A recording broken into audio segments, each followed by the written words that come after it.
ఇవి పారిజాత పువ్వులు, ఇది పారిజాత వృక్షం. అంటే ఈ పుష్పాలు ఆంజనేయ స్వామి వారికి ఎంతో ప్రీతికరమైన పుష్పాలు. ఇది దేవతా పుష్పాలు.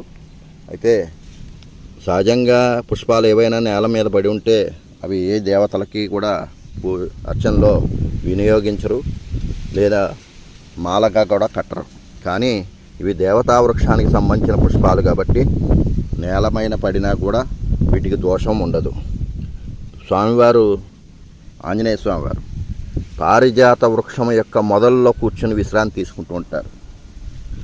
అప్పుడప్పుడు ఇక్కడ మా స్వామివారు ఆహారం తీసుకునేటప్పుడు వచ్చి ప్రత్యేకంగా వచ్చి ఈ చెట్టు కింద కూర్చొని ఆ నీడలో కూర్చొని హాయిగా ఆ భోజనం స్వీకరిస్తూ ఉంటారనమాట. ఈసారి మళ్ళీ వీడియోలో పెడతాను.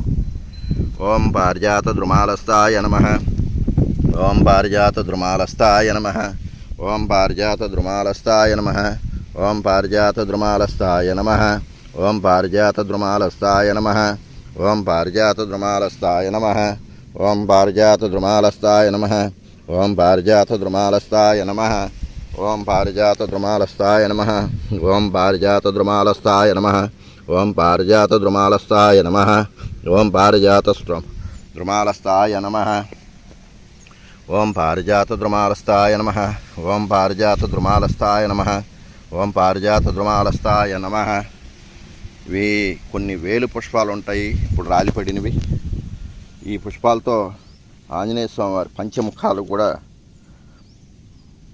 వాటికి ఒక్కొక్క పంచముఖంలో ఉండే ఒక్కొక్క ముఖానికి కూడా గారుడ ముఖం, నృసింహ ముఖం, అలాగే హయగ్రీవ ముఖం, అలాగే గారుడ వరాహ ముఖం, అలాగే మర్కట మొహం అని ఉంటాయి.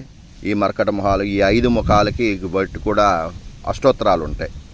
ఈ పుష్పాలతో నేను అష్టోత్తరం, ప్రతి ముఖానికి కూడా ఒక అష్టోత్తరం చేస్తూ ఉంటాను.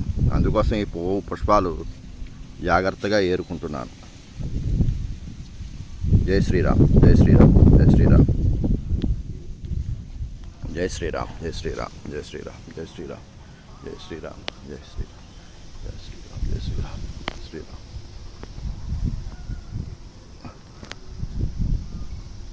అలాగే ఆకాశంలో గరుడు కూడా తిరుగుతూ ఉంటాడు.